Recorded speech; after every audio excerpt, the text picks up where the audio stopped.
Hello and welcome to the IAS academy. आज है तारीख 2 फरवरी और शुरू करते हैं फिल्म स्पेसिफिक करंट अफेयर का न्यूज डिस्कशन। हमारी पहली न्यूज प्रिविलेज मोशन को लेकर है। अब प्रिविलेज मोशन कब यूज किया जाता है? जब किसी असेंबली में या फिर पार्लियामेंट में किसी मेंबर को ऐसा लगता है कि उसके राइट्स का हनन हुआ है, उसकी इम्यूनिटी का हनन हुआ है, वायलेशन हुआ है, तब वो एक मोशन पार्लियामेंट में रेज करता है या फिर असेंबली में वो मोशन रेज किया जाता है। तो हाल ही में राजस्थान की असेंबली में एक मोशन मूव किया गया प्रिविलेज मोशन का against deputy leader of opposition, जो कि बीजेपी के लीडर हैं। तो हमें अब फिल्म के पर्सपेक्टिव से प्रिविलेज मोशन के बारे में बेसिक फैक्ट जानना है। तो सबसे पहले हमें प्रिविलेज मोशन को समझना होगा। देखिए, प्रिविलेज का मतलब ये होता है कि कुछ कुछ पार्लियामेंट्री प्रिविलेजेस होते हैं, जैसे कि कुछ राइट्स आपको अवेलेबल है, कुछ प्रिविलेजेस आपको अवेलेबल हैं, कुछ इम्यूनिटीज आपको ग्रांट की गई हैं, ठीक है? एमपीज को और जो असेंबली के एमएलए होते हैं उन्हें, ताकि वो अपनी ड्यूटी को और अपनी बात को बिना किसी डर के और इफेक्टिवली अपनी बात को सामने रख सकें।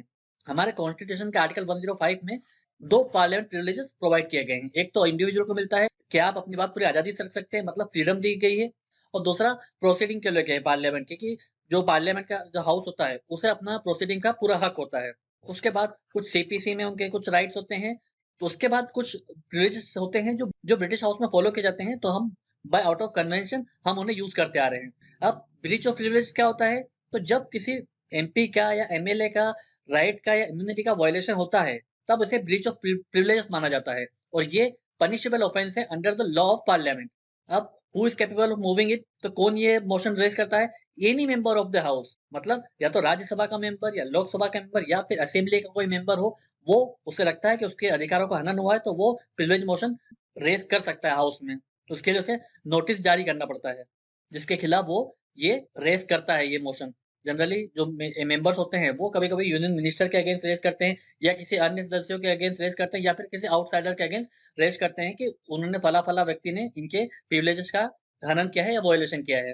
इसके अलावा हमें ये याद रखना है कि जो प्रिविलेजेस होते हैं ये सिर्फ और सिर्फ मेंबर्स के लिए नहीं होते हैं। ये जो भी उस हाउस की प्रोसीडिंग का पार्ट होते हैं, जैसे कि अटॉर्नी जनरल भी उस हाउस के प्रोसीडिंग का पार्ट लेते हैं, तो उन्हें भी ये प्रिविलेजेस मोशन का अधिकार प्राप्त होता है। और यहाँ पे एक एक्सेप्शन ये है कि प्रेसिडेंट को इस प्रिविलेजेस मोशन का फायदा नहीं मिलता है। क्यों? क्योंकि प्रेसिडेंट के पास ऑलरेडी कई सारे प्रिविलेजेस हैं, उनको ऑलरेडी काफी लॉ से उन्हें इम्यून रख रखा है, तो इसीलिए उन्हें पार्लियामेंट्री प्रिविलेजेस का फायदा नहीं दिया जाता। हालांकि वो पार्लियामेंट के इंटीग्रल पार्ट जरूर होते हैं। तो ये एक्सेप्शन हमें याद रखना है।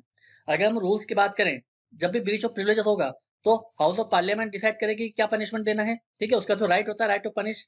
इसके अलावा अगर लोकसभा रूल्स बुक में देखें तो रूल नंबर 222 लोकसभा में ब्रीच ऑफ प्रिविलेजेस का मैटर को हैंडल करता है, और राज्यसभा में ये रूल 187 जो कि चैप्टर 60 में ये उसको गवर्न करता है ब्रीच ऑफ प्रिविलेजेस को। तो ये पूरा प्रोसेस होता कैसे है? जब भी किसी व्यक्ति या एमएलए या एमपी को लगता है कि उसका प्रिविलेजेस का वायलेशन हुआ है, तो वो स्पीकर या फिर राज्यसभा चेयरमैन या फिर जो भी असेंबली का चेयरमैन होगा उनके सामने नोटिस जारी करेगा। इसे ही फर्स्ट लेवल स्क्रूटिनी बोलते हैं। फिर जो स्पीकर होते हैं, जो चेयरमैन होते हैं, वो डिसाइड करते हैं कि इस प्रिविलेज मोशन को आगे फॉरवर्ड करना है या नहीं करना है, या फिर प्रिविलेज कमिटी ऑफ पार्लियामेंट को रेफर करना है। तो अगर लोकसभा की प्रिविलेज कमेटी देखें तो उसमें 15 मेंबर होते हैं, और राज्यसभा की प्रिविलेज कमेटी में 10 मेंबर्स होते हैं। तो या तो स्पीकर या चेयरमैन खुद डिसाइड करे, या फिर उस मैटर को कमेटी में भेजते हैं।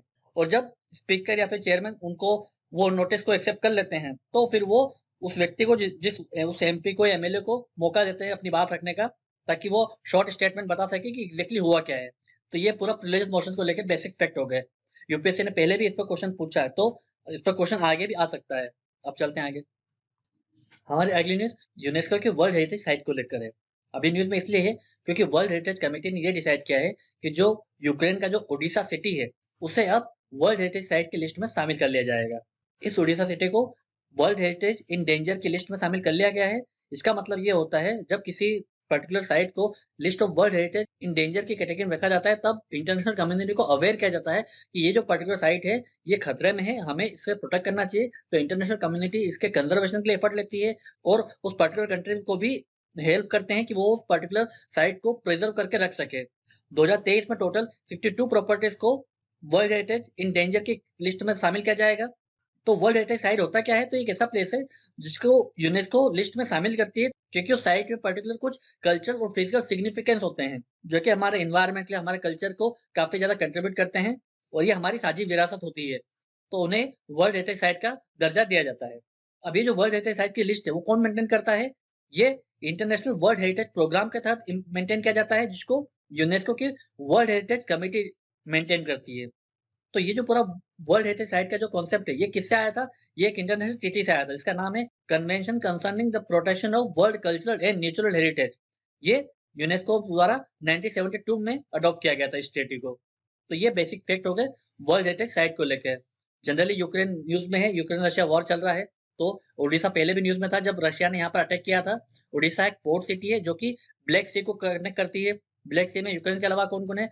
रशिया है, टर्की है, जॉर्जिया है, बुल्गारिया है, रोमानिया है। यहाँ पे ये याद रखना है कि जो मालदोवा है, ये जरूर पास में है, बॉर्डर है, बट ये ब्लैक सी को कनेक्ट नहीं करता। तो हमें मैपिंग पे भी ध्यान रखना पड़ेगा, क्योंकि मैपिंग पर यूपीएससी लगातार क्वेश्चन पूछ रही है। तो ये हो गया वर्ल्ड हेरिटेज साइट को लेकर, जो कि उड़ीसा को लिस्ट में शामिल कर लिया गया है। अब चलते हैं आगे। हमारी अगली न्यूज वर्ल्ड इकोनॉमिक आउटलुक को लेकर है। अब ये जो वर्ल्ड इकोनॉमिक आउटलुक की जो रिपोर्ट है, वो कौन जारी करता है? International monetary fund. World economic outlook को लेकर यूपीएससी ने पहले भी क्वेश्चन पूछा है, तो इसलिए ये रिपोर्ट इंपॉर्टेंट हो जाती है। हमें पता होना चाहिए कि इसको रिलीज कौन करता है। इसे इंटरनेशनल मॉनेटरी फंड रिलीज करती है, और इसको लेके फैक्ट ये है कि ये साल में 2 बार जारी होती है ये रिपोर्ट, पहले अप्रैल में, फिर अक्टूबर में। और एक बात ये भी है कि इसे 2 बार अपडेट भी किया जाता है। जब अप्रैल वाली रिपोर्ट जारी होती है तो जुलाई में अपडेट होती है, और जो अक्टूबर वाली रिपोर्ट जारी होती है वो जनवरी में जारी होती है।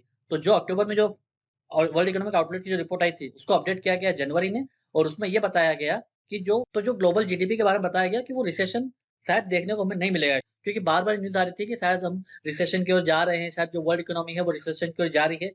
तो ये जो फ़ियर था, वो अब कम होता दिख रहा है। तो मेजर हाइलाइट्स क्या हैं इस रिपोर्ट के? ये बताया गया है कि जो ग्लोबल रिसेशन का जो खतरा है, फिलहाल के लिए टल गया है, क्योंकि जो ग्लोबल जीडीपी की जो ग्रोथ रेट है, वो नेगेटिव होने के आसार नहीं है। मतलब बहुत कम संभावना है कि जो ग्लोबल जीडीपी है, वो नेगेटिव में ज़ोन में जाएगी। अगर वो नेगेटिव ज़ोन में नहीं जाती है, तो रिसेशन होने की संभावना नहीं रहती है।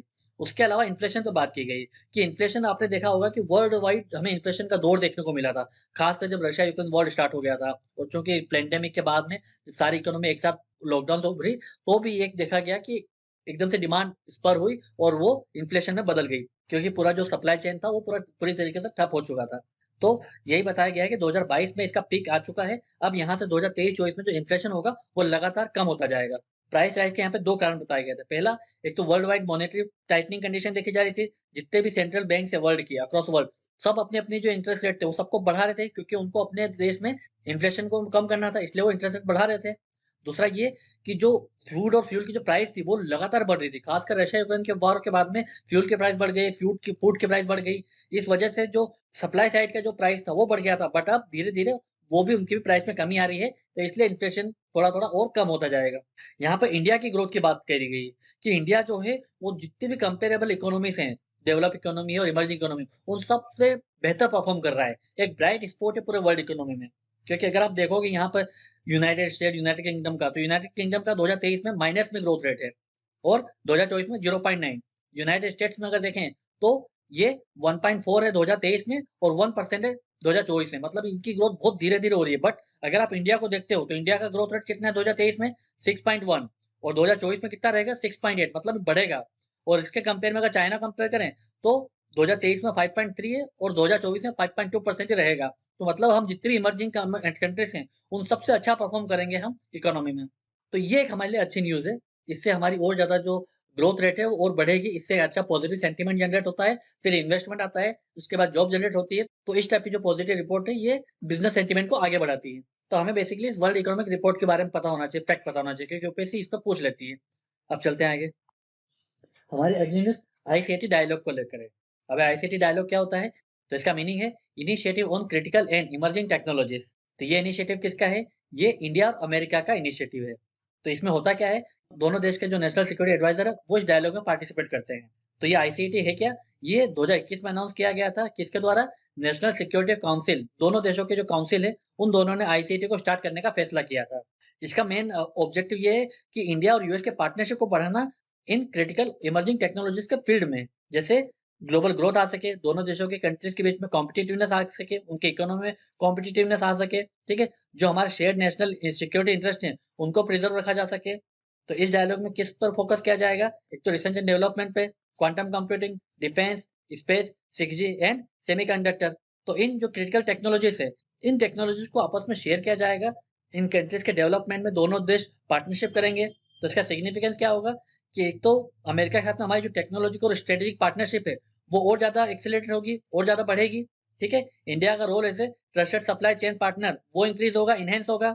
ठीक है, उसके बाद में इंडिया क्या चाहता है, इंडस्ट्रियल रिवोल्यूशन चाहता है। अगर हमें जॉब देनी है तो हमें इंडस्ट्रियल रिवोल्यूशन बढ़ाना होगा, इंडस्ट्रियल एक्टिविटी बढ़ाना होगा, और उसके लिए क्या लगती है, टेक्नोलॉजीज लगती नहीं। तो इससे हमारा इंडस्ट्रियल रिवोल्यूशन आ सकता है, स्पेस और फ्यूचर डिफेंस नीड्स हमारी फुलफिल हो सकती हैं, क्योंकि अमेरिका के पास में भी क्रिटिकल टेक्नोलॉजीज में काफ़ी एज है, तो वो हमारे साथ अगर शेयर करता है तो इंडिया का काफ़ी हेल्प हो सकती है।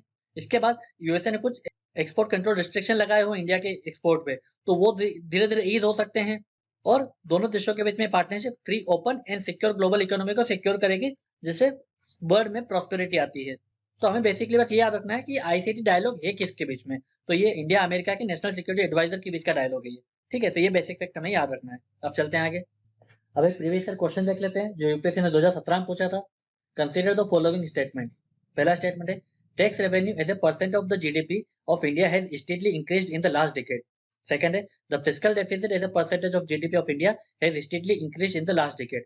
तो इनमें से कौन सा स्टेटमेंट सही है? तो बेसिकली ये काफी एक्सट्रीम स्टेटमेंट है। ऐसा नहीं हो सकता कि tax revenue as a percent of GDP last 10 year से लगातार बढ़ता ही हुआ हो, क्योंकि अगर आप देखोगे 2017 का क्वेश्चन है, क्योंकि 2009 में सब प्राइम क्राइसिस आया था अमेरिका का। ठीक है, तो उस वक्त सबकी जीडीपी कम हुई थी, टैक्स टू जीडीपी रेशो भी कम हुआ था। तो ये स्टेटमेंट भी गलत है। अगर इसको हम आज के कंटेक्स्ट में देखें, अगर हम इसको 2011 से लेकर 2021 में भी देखें, तो आपको पता होगा कोविड पेंडेमिक आया था। ठीक है, तो हम यहाँ इस स्टेटमेंट को इसलिए भी गलत मान सकते हैं क्योंकि उस वक्त भी टैक्स रेवेन्यू कम हुआ था। उसके बाद में अगर फिजिकल डेफिसिट देखें, तो ये क्या स्टीडली इंक्रीज हुआ है? तो अगर आपको पता होगा 2011 से लेकर 2016 तक ये घटा था एक्चुअल में, और बाद में जब कोविड पेंडेमिक, बाद में जब इंडिया को अपना इन्वेस्टमेंट बढ़ाना था, अपनी इकोनॉमिक एक्टिविटी को फिर से रिवाइव करना था, इसलिए ज्यादा आत्मनिर्भर भारत के तहत पैसा खर्च किया गया था, तो इससे हमारी जो फिजिकल डेफिसिट थी वो बढ़ गई थी, 6% के आसपास चली गई थी। तो ऐसे स्टेटमेंट जनरली हम गलत ही मानते हैं, क्योंकि पहली बात तो कोई भी इकोनॉमी 10 साल तक कोई भी नंबर को मेंटेन नहीं रह सकती, ना तो जीडीपी ग्रोथ रेट मेंटेन हो सकती है, ना ही टैक्स टू जीडीपी, ना ही फिजिकल डेफिसिट, क्योंकि कुछ ना कुछ इकोनॉमिक एक्टिविटीज में कुछ ना कुछ ऐसा होता है जिससे कि वो कम होती है या फिर नेगेटिव जाती है या फिर रिड्यूस होती है। तो इस वजह से ये दोनों स्टेटमेंट गलत हो जाएंगे। तो आंसर क्या है इसका? D, neither one nor two. इस वीडियो के पीडीएफ को डाउनलोड करने के लिए आप हमारे टेलीग्राम चैनल को ज्वाइन कर सकते हैं। ऐसे ही और करंट अफेयर की वीडियोस के लिए आप हमारे यूट्यूब चैनल को सब्सक्राइब कर सकते हैं। आज की वीडियो में सिर्फ इतना ही है। Thank you very much.